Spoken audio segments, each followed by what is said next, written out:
because it's such a crazy time, just to have the opportunity for Texas filmmakers and creatives to join in community with each other. And that, you'll hear that word a lot. We talked about that a lot this morning, that how important it is to be in community and to lean on each other. And whether it's in person for us at Austin Film Society, at our Community Media Center, Austin Public, or our production studios at AFS Studios or Austin Studios, or the AFS Cinema, which all that is closed currently due to the pandemic, we shift to a virtual model and hope that we can see each other again in person very soon.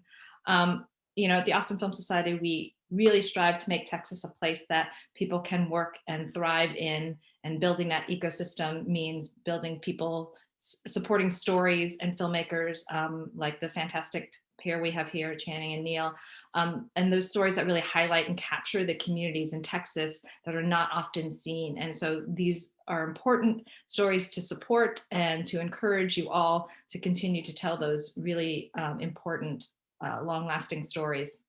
So excited to be here, and thank you so much to Houston Cinema Arts and Black Public Media. And so I'll throw it back to Jessica.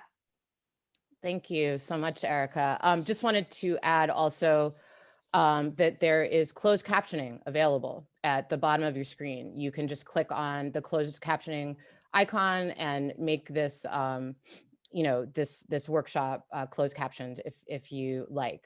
So want to make sure everybody knows that.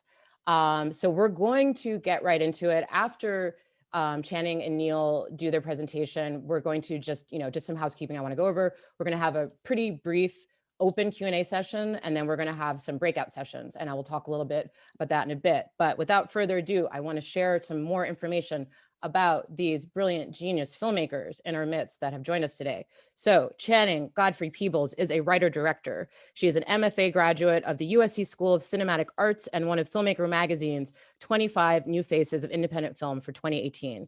As an African-American woman, her films are character-driven stories focusing on the resilience of the human spirit, often featuring Black women at a turning point in their lives. She is a Sundance Fellow, Austin Film Society Fellow, a San Francisco Film Festival Foundation Fellow, a King Family Foundation recipient, and has served as a Time Warner Artist in Residence. Her short film Red is a DGA Student Jury Award winner, among other honors. Channing wrote 2 episodes on season 3 of Queen Sugar on the OWN network. She also wrote and directed a short film, Dorothea's Blues, that was made possible by support of Refinery 29 and Level Forward in their Shatter Box anthology series. Most recently, her feature film debut, Miss Juneteenth, premiered in the U.S. dramatic competition in the 2020 Sundance Film Festival and won the Louis Black Lone Star Award at the 2020 South by Festival. Neil Creque Williams is the producer of Miss Juneteenth. He has produced original content for 20th Century Fox, USC Athletics, and Duke University. He began his career in documentary filmmaking with projects that played at Full Frame Film Festival and screened on the Documentary Channel. He produced the narrative short Red, directed by Channing, which received a DGA Student Jury Award. And as a writer-director, Neil's shorts have played international film festivals and been featured in Time Inc. publications. Originally from North Carolina, Neil received his BA from Duke University and his MFA in film production from USC School of Cinematic Arts. And perhaps the most important thing that I did not add is that Channing is from Fort Worth, Texas. Yay! And Miss Juneteenth is set in Fort Worth, Texas. So we are so excited to have this incredible Black Texas, amazing woman filmmaker with us, and Neil, amazing producer that works with her, and they are an incredible team. So, Neil, Channing, please take it away.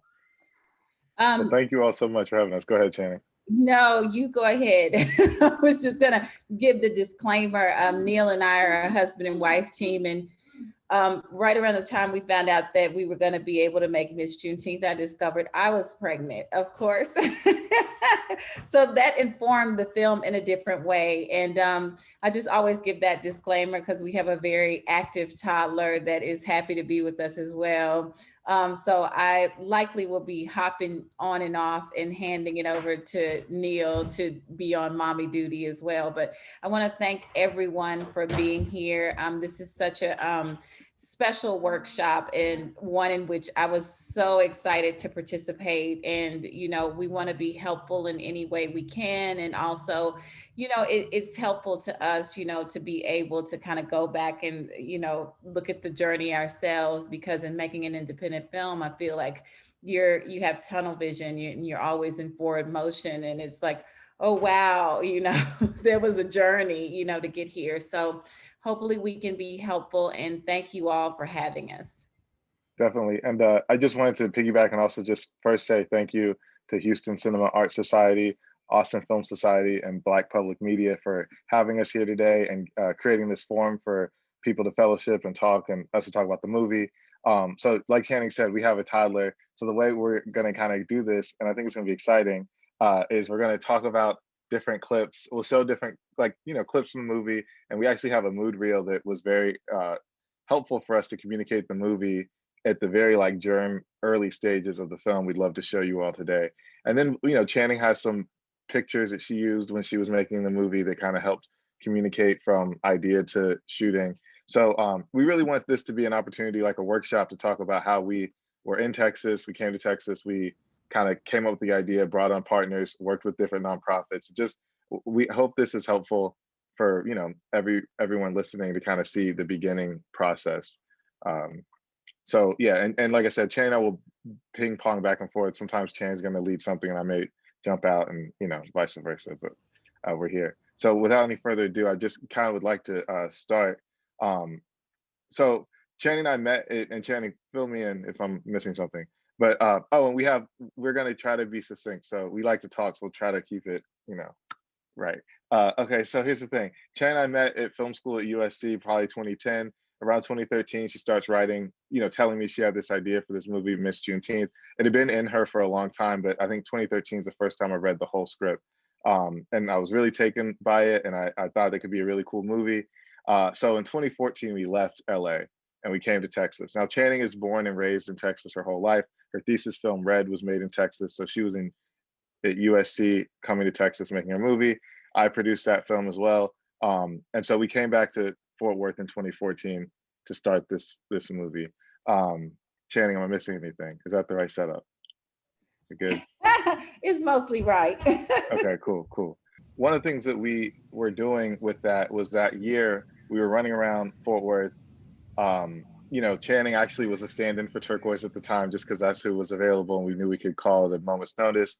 But that really, for me as a producer, really helped me also start formulating what the movie was going to be like in the world we were going to be in. And I really wanted to start kind of the workshop there, because that was a thing we had access to. And that's really how we broke ourselves into making the movie, where we were like, we just want to make the movie with what we have access to. And our spirit was very much like, we will make this on a 7D or our iPhones or whatever, just to get this movie out. And that's really what we did. All the footage in there was the 7D stuff, or even cell phone footage in some cases. Majority all shot right in the same community in the same location as the movie that we made, Miss Juneteenth. So I wanted to start the conversation there, because I really wanted to underscore the fact that this was so much like a kind of a grassroots, all of us coming together, working in the community, Channing and I piggybacking off each other, and me being there in full support of Channing's vision of what her love letter to Texas and her hometown would be. I thought that was very I hope that's helpful to that's just how we've always seen the film. And then from that mood reel, we were able to meet our partners at Sailor Bear, who came on to produce. Austin Film Society was actually the very first organization to give us any granting. So it was very, very much yay, we're on our path to getting this movie made. And from there, we continue with other nonprofits, Sundance, San Francisco Film Society, all gave us granting and mentorship along the way. But I think if I could go back and think about the things that were transformative for me as a creative and trying to figure out how to make this movie, that mood reel, I think, still is the thing that I hold up next to the script, because that's what we could send to people, 3-minute video, and they just kind of got a sense of the vibe and the feeling of the movie. And in fact, when we were making the movie on set, there'd be conversations creatively. We didn't know which way to go. We'd have our producers, our collaborators who were unsure if we should go left or right.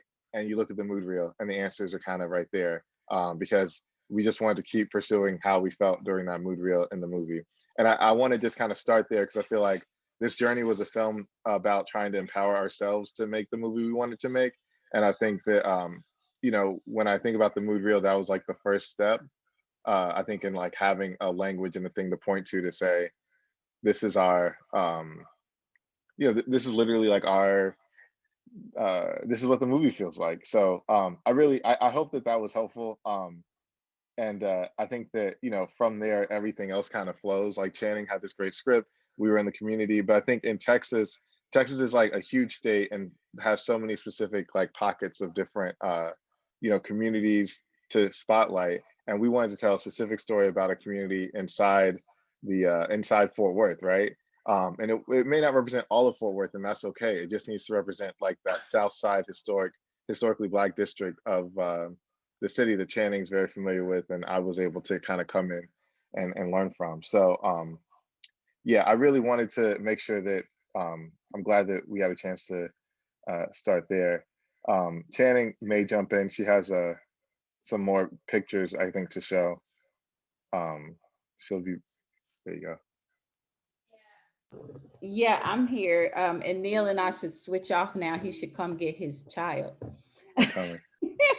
No, honestly, Neil has covered a lot. You know, the mood reel, I think for us, like he said, was finding pace and tone. I had pace and tone, the idea of pace and tone in my head of what it would feel like. I was inspired by like some of my inspirations were, I've said in the press before, like some of my inspirations were like literary.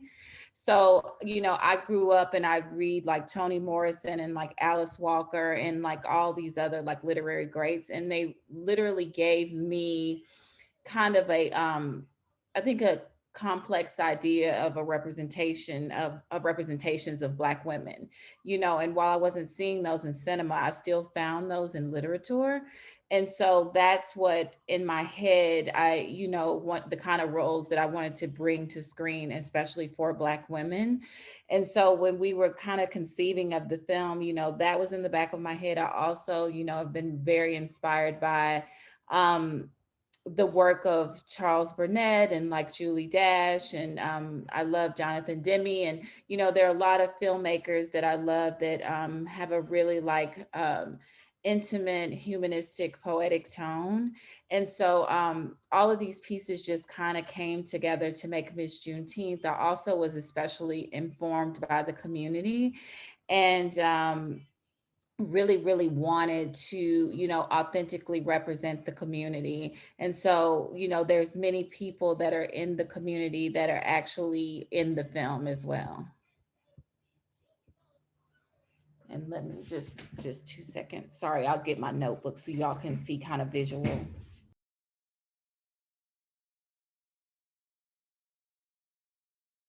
I'm sorry I don't have this on I don't have like my visuals. I have them on like Dropbox, but they're not really organized. But when we were making the film, like, visuals were a big thing for me. I think as a writer, director, like I always start a story, I think, atmosphere always, I think I start with atmosphere and then I kind of move on to kind of tone and, start thinking about how to integrate the world. And then, little pieces start coming together for character. But, inspiration comes from everywhere. But I know often when I start, I usually will find like one photo that's like a visual representation of a character. And I can't find that particular photo that I had for Turquoise, but Turquoise, even, her aesthetic was informed by the world. I always picture this.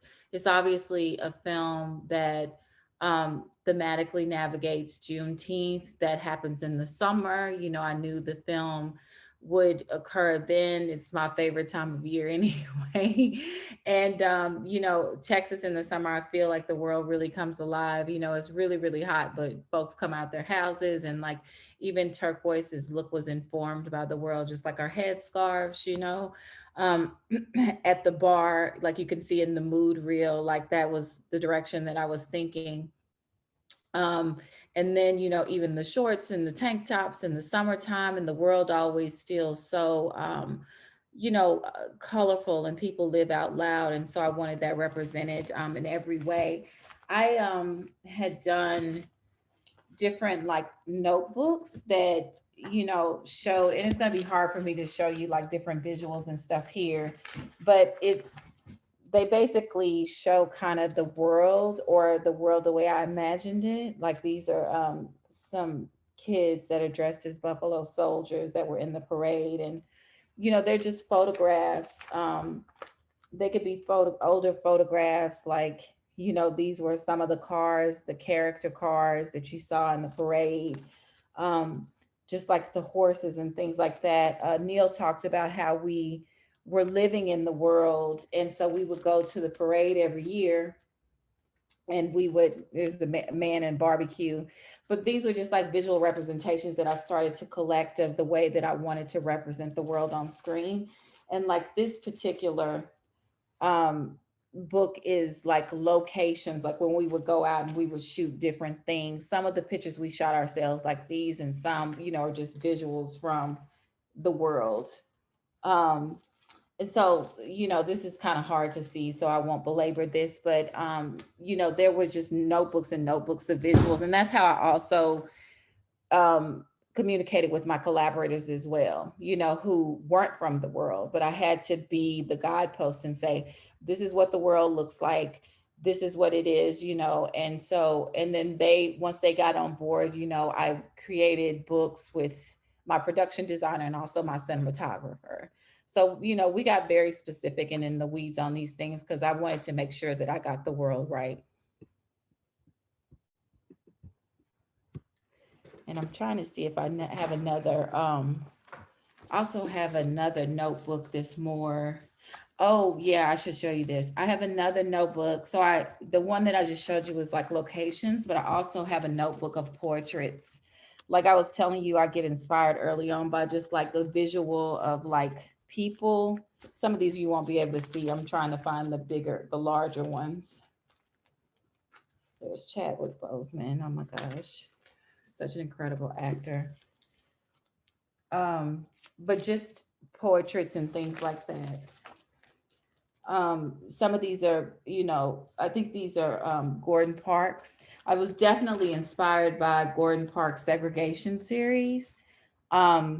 It's such a beautiful series, but it also, there's so much grit in the photographs, and I wanted our world to, have some of that grit. And that was also informed by the world, because I feel like the people in this community, they're so, there's a sense of determination. There's pomp and circumstance, obviously, but they carry themselves with grace. And I think the best way to describe it is the grit. And so I wanted the film to feel like that.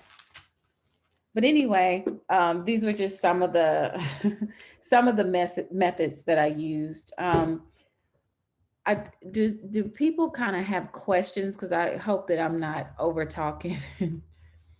Oh, we want to queue up the clips first, so that you have Okay, two all right. clips from Miss Juneteenth. Yeah. Okay, sorry about that. No worries. So yeah, we're gonna play a clip. I did. I am a woman. Phenomenal woman. That's me.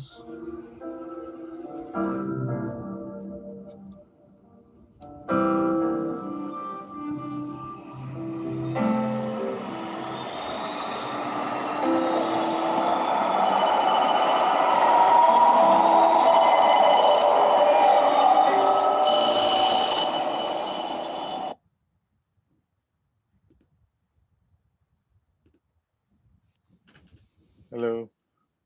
So yeah, one of the things I wanted to touch on was like the poems, and Channing talked about her influences a lot. And I think for us, it was really important that the literature and the poems of like other artists who had come before, like even Channing mentioned Gordon Parks' segregation series, were really a part of this film. I think whether it's Maya Angelou or whether it was like Gordon Parks, that Channing said, Sojourner Truth, like we really wanted, like the movie was intentionally made to kind of try to call back to some of these other artists who had come before.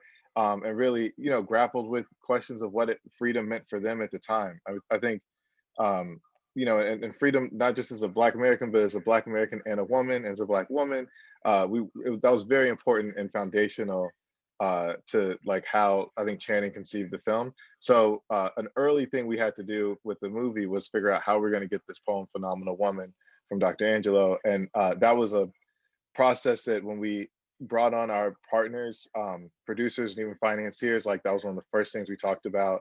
Like, how can we do this? It involved kind of, talking to her estate, and I won't get into the weeds about it, but we had to talk to her estate, explain how we're going to use it, and they were receptive to the idea. But it was very important, I think, for us to like let people know that the film we wanted to make ultimately was going to be inspired by all these other luminaries to kind of help us figure out like the movie we wanted to make. Channing will talk about this. You'll hear her speak about this sometimes, but Langston Hughes' poem Harlem was a huge inspiration. It starts with what happens to a dream deferred, and very much Turquoise's journey is that of someone whose dream has been deferred, and she's finding a new meaning in giving her daughter a new life, right? But also finding her own dreams. So these were kind of, I think, trying to walk with these ideas of other artists was like very, very, very important to Channing's process. And I think it's something that we started early on doing. And I, would encourage like, as you're formulating your own ideas, the big thing I walk away from with Miss Juneteenth was just the importance of kind of knowing early what was like the simple kernel of the idea that the film could be, and just kind of continuing to share that and lead with that when we met, would-be collaborators. Because like things get complicated, as you guys know, on set, and you lose light, you don't have time, but we always kind of, through the mood reel and through some of these other artists who are influences and the pictures Channing showed you all, we always were able to kind of keep refining that simple thing, that simple sentence of what this film was, or the mother-daughter dynamic, or a dream deferred. So those are things that, if I could tell you honestly, if I could go all the way back to 5 or 6 years ago and like, what should I be putting my energy on? Those are the things that I wish that I had heard 5 or 6 years ago. And I'd love, I think Channing and I would impart to you all today, as filmmakers and as creatives and as folks who are still learning ourselves. That's just something we took from this journey.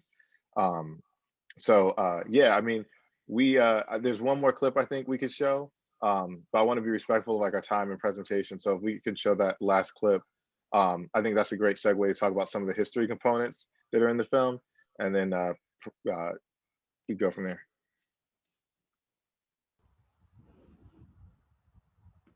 Juneteenth is our holiday where we recognize when the slaves of Texas finally found out they were free. 2 long years after Lincoln's Emancipation Proclamation of 1863.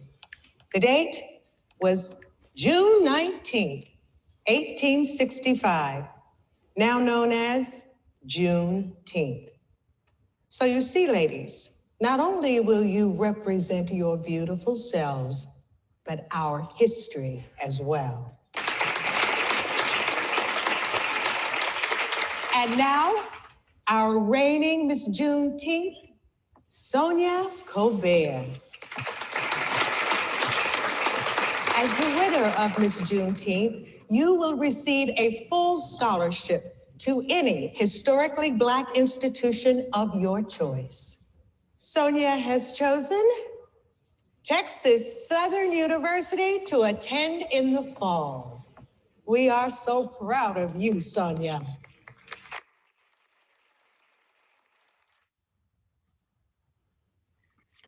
All right. So one of the things that, Channing's going to talk about this in a moment, but one of the things like the history component of Juneteenth, everybody here I think is a Texan or is from Texas.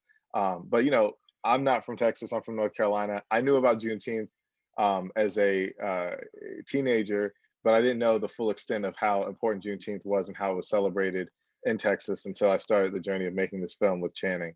And so I think that, one of the things that I was really impressed with Channing's idea and this movie, we talked about Dream Deferred a moment ago, was that, with Juneteenth, the enslaved in Texas found out they were freed 2.5 years after the Emancipation Proclamation. So there's this idea of like delayed information, delayed freedom, you know, we'd ask this question, what happens when good news comes too late, right?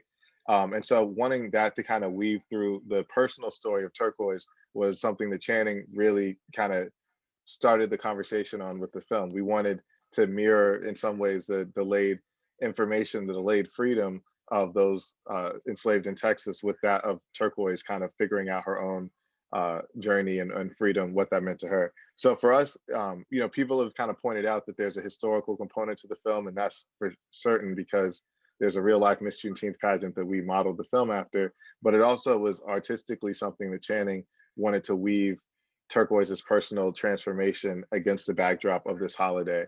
And it, you know, this year because of pandemic and because of the uprisings, there seemed to be more attention on Juneteenth as a holiday. But we always knew that not only in Texas, but around the country, there were conversations already happening that, and you know, obviously Texas was leading these conversations as the birthplace of Juneteenth. But there have been conversations happening around the nation about this holiday and its importance. So we wanted the film to be hopefully a part of those conversations. And it just so happened that when the film came out, there was more interest and awareness of what Juneteenth was, which made conversations about this history that much more kind of, I guess, resonant for the film.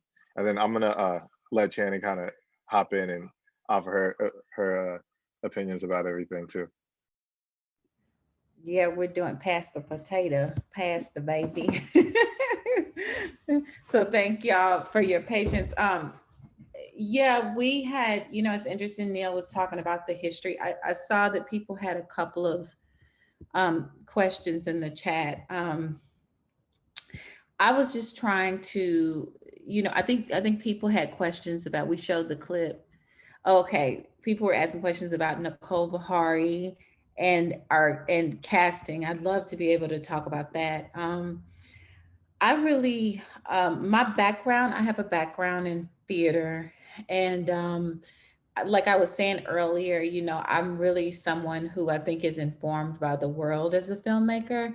So I really have this inside out approach to every aspect of production. I really believe in being with my characters, and that influences everything from creating an authentic atmosphere to this really naturalistic style of directing actors. And it definitely influenced my casting. I knew that I wanted to cast, you know, professional actors in the lead roles if possible. And then I wanted to populate the film with, you know, real folks, you know, folks that actually would be in the bar, because to me, it was so informed, you know, the people in the community are what make the community what it is. And so, you know, Nicole Beharie as an actor is, you know, obviously this brilliant actor and someone whose work I'd been familiar with. I will be honest, I did have a mandate, you know, in casting, even though that we knew we were, you know, this was a first feature and we were doing this smaller film. I really needed to see people read for these roles. And her, you know, and seeing her read of Turquoise, it really made me excited because I really wanted someone who could bring, you know, a subtlety and nuance, because I know that's who I am as a director. And, you know, I really am looking for a naturalistic approach, and I'm really about, you know, actors being conversational, you know, probably much to the chagrin of my sound team, you know, because I'm like, this is a film in which people aren't going to be projecting. I want them to be having real conversations and, you know, listening to each other and hearing each other. And I want there to be an a intimacy, you know, in the performances. And I also have a very humanistic approach. So, you know, Nicole Beharie obviously is someone who could deliver that. And, you know, so much is dependent. You know, I'm someone who also likes to be able to sit with actors in quiet moments. And, you know, be able to, you know, let train the camera on them and just have capture those really human moments.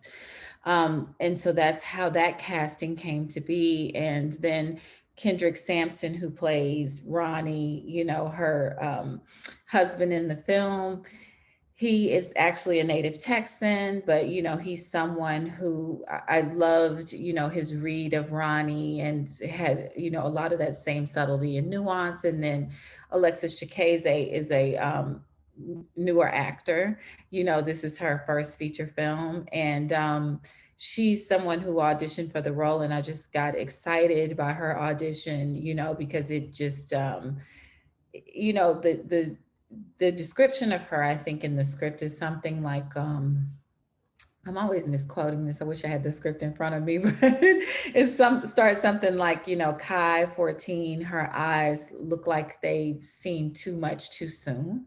And so that's the quality that I was looking for in a young actor. And she was someone that I definitely, felt that as a human being, and it had conversations with her. And I had worked with trained actors, in my work in film school in the short films that I'd done before. I'd had I'd been grateful and had the opportunity to work with amazing actors. But I think this was the first time in which, well, no, I worked with a newer actor on my thesis film, so that's not necessarily true, but there was still nerves, about working with an actor who hadn't, done a feature before, but she's, so she was so hardworking and ambitious. Those went away pretty quickly. And we sat down before, and I talked a little bit about my inside out approach. So we sat down before we ever shot, and I went through the script with her, reading is turquoise. And, that helped her understand just kind of what I was looking for as far as like pace and tone and the feeling, of the film. So, I'm very happy with her performance, and, think we got there in the end.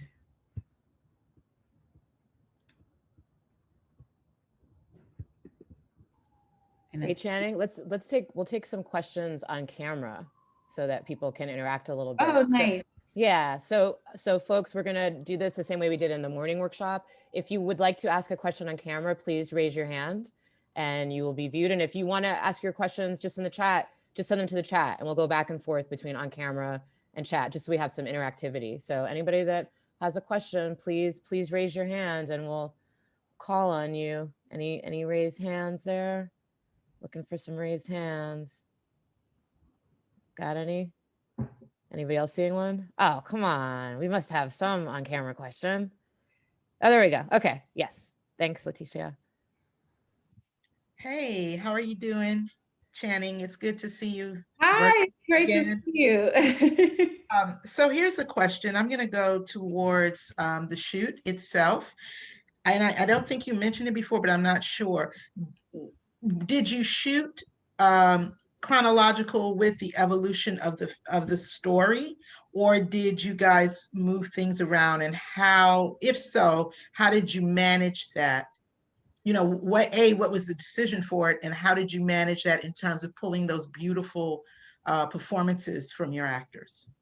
Yeah, I think a big part of it was we definitely shot out of order. I would love the luxury of being able to shoot chronologically, but a lot of times you're shooting for location, especially an independent film. I mean, really, I've directed television now, and it was the same. So, I really feel like I'm someone who's so specific and, a little OCD, as a human being. So I like to make sure that, I have as much on the page, I be as specific on the page as I can. Like a friend of mine, jokingly said, there's a novel in you somewhere, but I had a lot in the description. I was very specific about who Turquoise was, down to, I wanted Turquoise to, have her natural hair and kind of have her natural, because there were things that I was saying, I was trying to layer the filmmaker in every single aspect of the production, like with every single one of my creatives, the on-set hairdresser and the makeup artist and the, costume design, production design. I'm looking for it in every single aspect, just because, and I think that comes from, I mentioned earlier, that love for literature, I wanted people to feel certain things. And so I was very specific on the page. I was very specific with my actors. I think, as a director, like these are who these characters are, and then also, you cast as closely to your idea of like who these people could be.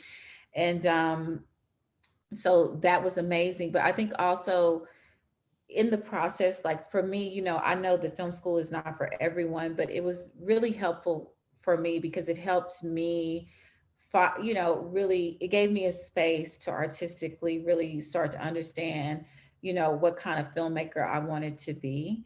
And, I really knew, and I knew early on that I had this really naturalistic style, of directing actors. And, that's what I wanted to see. But I think you have to decide, you have to search for that, whether it's film school or you're working in the world and come to that. I think you have to figure out what that is. And a lot of times it's not just informed by professional experiences, it's informed by, for me, it was informed from childhood.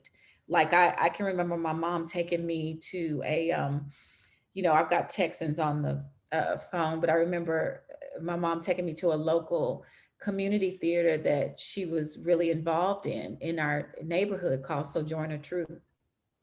And going there, I got to see, I think that's where I developed early on this love of like story and acting, because that's what I could see up front.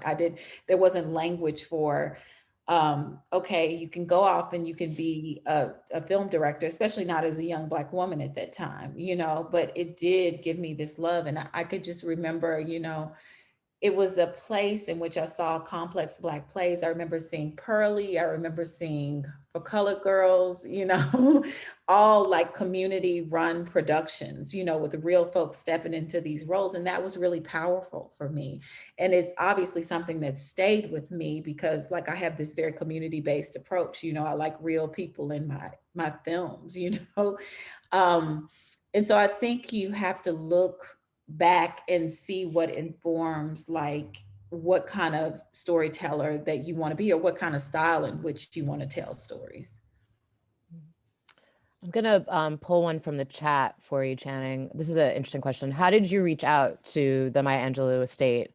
Or how did you find their contact? I'm currently in pre-production. I'm in a similar position and looking for permission from Kurt Cobain's estate. And I'm unsure how to go about that.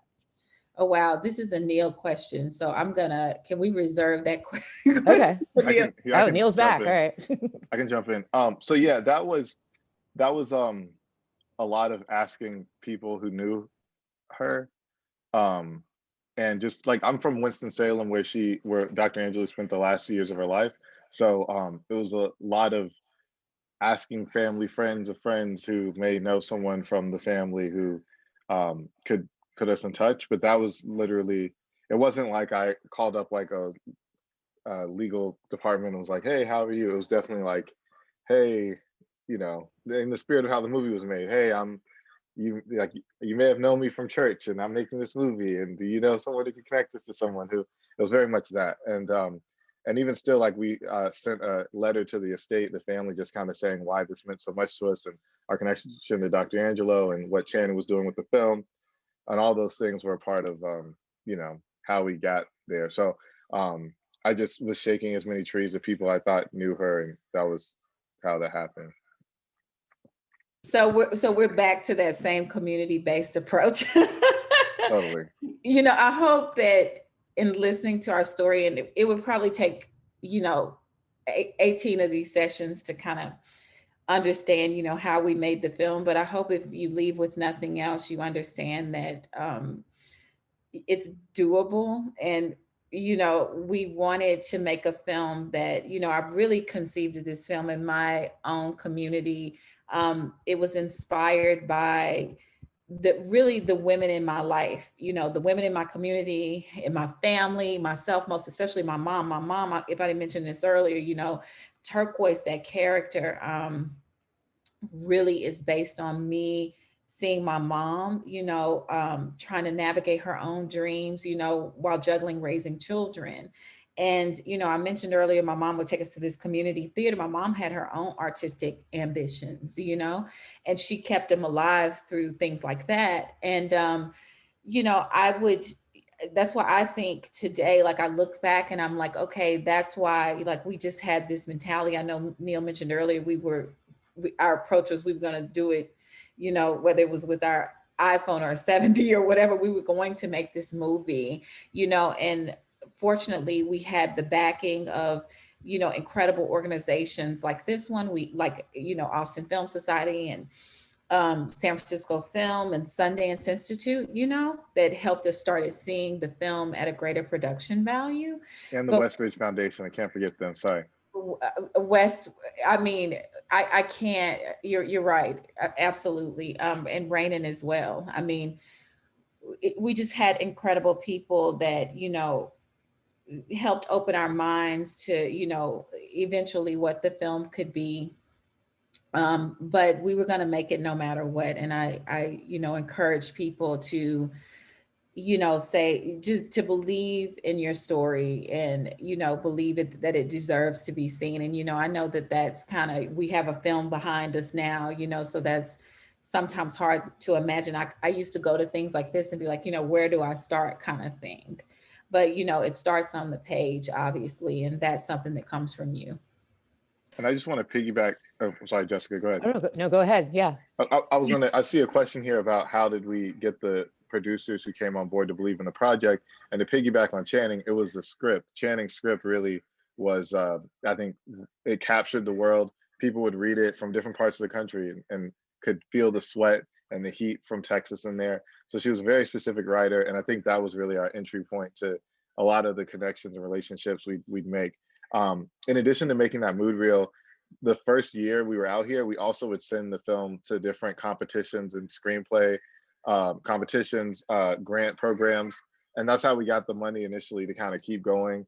But what we knew is that even if we didn't win, a lot of them will place you or introduce you to people. And that was before we found our producers. That really was like a big part of how we kept the engine moving with the film. And that's something that, like, if, you know, starting all over again without a movie or anything, I would have done the same thing, because it challenged us to think differently about our film, to elevate our approach. So I would, you know, that's something you can do right now. And I would try to find the programs that either offer grants or at least feedback. So even if you don't place, or even if you don't win, the feedback is invaluable to get someone who's not like in your world telling you how they received your script. And that's a Neil thing, you know, like I smile when I hear him say that, because he was the one that said, you know, when we were starting out, you know, and I had this script, and he was like, let's just send it to these different development programs. Like, and if nothing else, we'll get feedback from it, you know? And I was just the kind of person that was like, let's just go do it. You know, let's make it. He was like, you know, slow down. We want to make the best film that we can make, you know, even if we don't get in these programs, we could at least, you know, ask for feedback, like he just mentioned. And I think, like, I realize the value of that now, you know. Everybody wants to get a film done, but let me tell you, those 7 years, when I talk about the 7-year journey, like Neil's talked about the 7 years, I've had the first ideas, I think, for this start coming together a decade ago. You know, we all want to get out there and start our careers and get it done, but there was value in, you know, I'm not suggesting you go and take 7 years, but there was also value in taking time with it. I understood the story. When I got on set, my life had changed completely. My goodness, I had an infant on set. My daughter, you know, our daughter, sorry, Neil, turned 1 on set. And there was plenty of times, like whatever little bit of money that we made, you know, we paid somebody to hold her so I could run between takes and breastfeed her, you know. And if we didn't have childcare that day, she would be in the baby carrier, you know. So there wasn't a blueprint for it. But the film was so ingrained in us at that point that we were just, you know, executing, you know.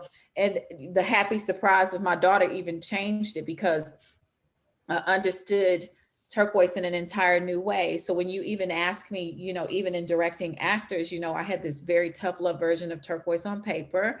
And then once my daughter was born, I understood her in an entire different way. You know, I was like, oh, wow, you know, that's what this really means. You know, I'd really come from the point of view of watching my mom, but now as a mother, I was like, I have this intimate relationship with this little human being.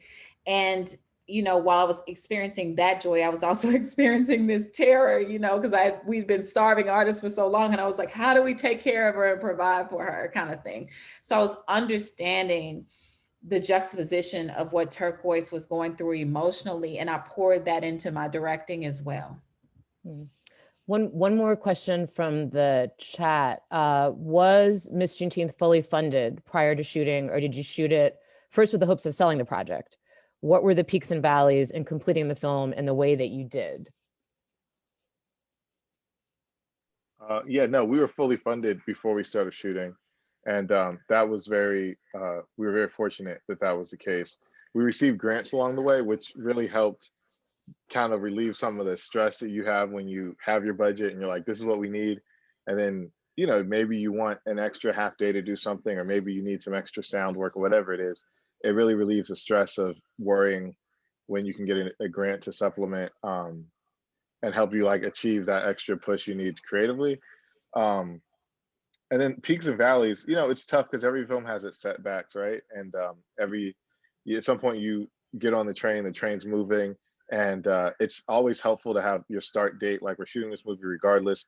Some weird, miraculous way things seem to come together, but also some things will fall apart. There's setbacks. And so, I just, the peaks and valleys I just see as part of like the process of making the movie now. We definitely had, I guess the biggest thing that was, everything in perspective, but the pandemic was definitely like, I guess in some ways like an adjustment, as it was for everybody. But I realized that, we made a movie that really would have benefited from playing festivals and being seen in different places, and that went away. So we were fortunate to have our premiere at Sundance, and then we were going to go to South by Southwest next, and that was canceled. So I think that would be kind of like wait, how do you, when you've been working on a film for so long and everything feels like you make your movie and you go here, you go here, you go here, and now that stuff's gone, it's like, what do you, how do you find the audience? And that was our big question. And, we still are like asking ourselves that question. And I think fortunately the release this year and people finding out what Juneteenth was helped that. But, we just want people to see the film, and we want to be a part of the film community. And that's, we're figuring out, we all are adjusting to life during the pandemic. So those perspectives, I keep those perspectives. Yeah, and to that point, we're so happy we were able to show it at the historic Deluxe Theater Sunday to a sold out audience in the Fifth Ward. That's amazing. Go Fifth Ward, go Deluxe Theater, go Miss Juneteenth. Thank you, Deluxe Theater. Thank you. Yeah, thank you, Deluxe Theater, for sure. So I think I saw one hand raised. Did I? Maybe we'll take one more. Is there an on-screen question? Raise your hand if you have a on-screen question. Harris, who's definitely ready for the pandemic. Can we Harris, can you unmute? Yeah, we're gonna get Harris's question. I'm at work right now. I teach at a high school. I figured, yeah. Yeah. No, that makes sense. Yeah, oh shoot! Right wow. So, all right. My kids. Thanks for joining us, Harris. No problem. My kids are actually out shooting right now. They're shooting their film. Oh wow. And they got UIL tomorrow. Oh, anyway, cool. My question is this: you say that you directed television and things like that. I am very, very interested. I'm very interested in episodic, right? I'm highly interested in episodic, online episodic, whatever. What do you think were some of the lessons that you learned from creating this feature that could be translated to creating episodic content? Because it's a little bit, it's very different, and it's hard. So, like, what do you think that you've learned from this process that will help you translate it to episodics and other types of media creation? Well, that's an easier one because, in independent film, you have no money. So you have to move quickly and you have to adjust. And, I had written for television, before, but I didn't actually direct television until I think last October, November, and I was doing it in a pandemic. So, there was some of the, I may be at a little bit of a disadvantage because I didn't direct TV, in the heyday, before we went into a pandemic. So I had some of the same restrictions, just like my count as far as like background actors got reduced, because of COVID, and, locations would shift because of COVID. But those were lessons that I was able to, or those were things that I was able to navigate quickly, because I had worked on an independent film. And, we did have the luxury, Neil and I, of being in the community and knowing the locations intimately. But, there were still things that happened, during the journey of the film, like if it was scheduling and things like that, or, we lost a location, that was far and few between. But that also happened, it also happens in television. So you just have to be able to adjust quickly. I think in episodic, I had some of the same lessons. It also, I talked a little bit earlier about, you have to decide what kind of director you're going to be. I view myself, I want to be known as an actor's director. I spend my time with the actors. I plan in that way. Some people I know, they have completely different styles, but, I would come with my pie in the sky, idea for setups. I'd have my number of setups, but I'd also have a backup plan in case my setups got cut down that day because of COVID and things like that. And, I talked a little bit earlier about being an inside out director. I literally will go in a room and walk through my blocking. That's how it looks probably crazy, but I do that. So, I took that experience from independent film to television as well, and I'm also someone who goes in the space, and I literally, I'll have my plan, but I'll go in and I'll just go in the middle of the room and just look around the room to see if my plan, if the way the camera is going to move, if that's working for me. So I took a lot of the same lessons. Wow. Well, I think we're going to, start to transition to the breakout rooms. But before we do, I just want to make sure we all thank and applaud Channing and Neil for their incredible presentation and all the wisdom that they're sharing and all the insight and their amazing work. Thank you, thank you, thank you. We're so grateful to have you guys here. You're doing like triple duty, obviously, right now. So I'm going to share, and not to, everybody leading the breakout rooms, we have the most illustrious lineup of filmmakers, including Channing and Neil, who are going to be leading the breakout rooms. I'm going to share about the other 3 facilitators. So just want to go over some house rules. We have 5 breakout rooms with 5 facilitators and 5 admin support people. The breakout rooms are not going to be recorded. This is all confidential. This is a safe space and a confidential conversation. We want to encourage everybody to share, get some general feedback and share about their work and films that they're working on, and get some general feedback from the filmmakers for their work. Other people can join the breakout rooms if they like and hear about people's work and share their impressions as well. Please, follow community guidelines, community rules. Please, step up, step back when you need to.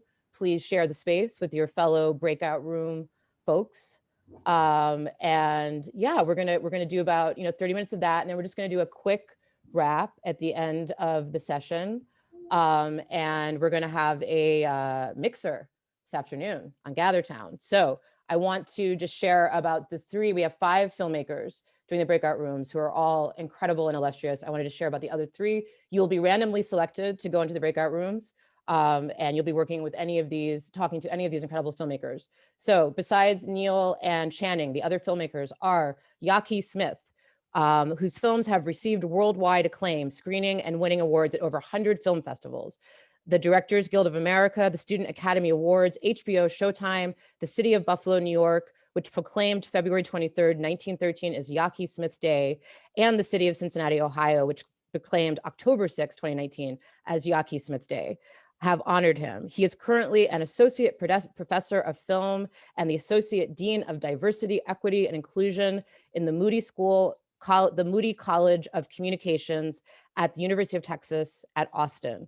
Variety magazine recently named him one of the best film educators in the world. So we have one of the best film educators on the planet talking to us today, and we're so grateful and so pleased and proud to have him joining us.